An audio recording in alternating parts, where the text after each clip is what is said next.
নমস্কার বন্ধুরা, আমাদের চ্যানেলে স্বাগতম। ডিএ নিয়ে একটি গুরুত্বপূর্ণ আপডেট। তো বন্ধুরা, ডিএ নিয়ে এই মুহূর্তে গুরুত্বপূর্ণ আপডেটটি হচ্ছে ডিসেম্বর থেকে 4টি কিস্তিতে ঢুকবে বেতন। কেন হঠাৎ এমন সিদ্ধান্ত নিল রাজ্য সরকার?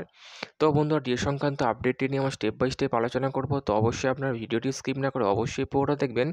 তো তার আগে বলে রাখি, যে সকল বন্ধুরা আমাদের চ্যানেলে নতুন, আমাদের চ্যানেলটি পাশে সাবস্ক্রাইব করার পর পাশে যে বেল আইকন সেটি প্রেস করবেন। লেটেস্ট ভিডিও আপডেটগুলি সবার আগে পেয়ে যাবেন।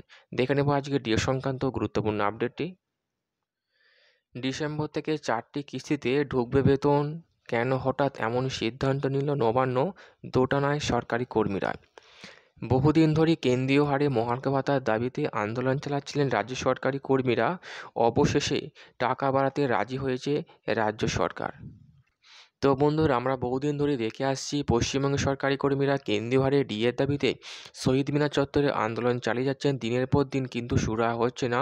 একদিকে আমরা দেখেছি কলকাতা হাইকোর্টে রাজ্য সরকারি কর্মীরা জয় এনেছিল যে 3 মাসের মধ্যে বকেয়া ডিএ মিটিয়ে দিতে হবে। সেই রায়কে চ্যালেঞ্জ করে সুপ্রিম কোর্টে যায় রাজ্য সরকার, এবং যেখানে যুক্তি খাড়া করে এই বিশাল অঙ্কের ডিএ দিতে গেলে রাজ্যের কোষাগার অর্থ শূন্য হয়ে পড়বে, যার জন্য আমরা এই মুহূর্তে ডিএ দিতে পারছি না, এমনটাই যুক্তি খাড়া করে সুপ্রিম কোর্টে মামলা দায়ের করে, যে মামলা শুনানি এখনও পর্যন্ত সম্পন্ন হয়নি।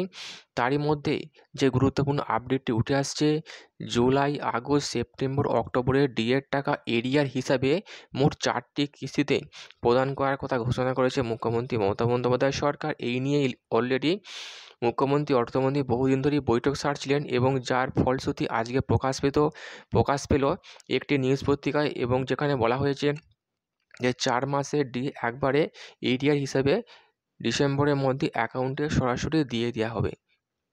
তো বন্ধুরা, এতে খুশি সরকারি মহল। তো এই গুরুত্বপূর্ণ আপডেট দেওয়ার ছিল। কেমন লাগলো কমেন্ট করে লাইক করতে ভুলবেন না।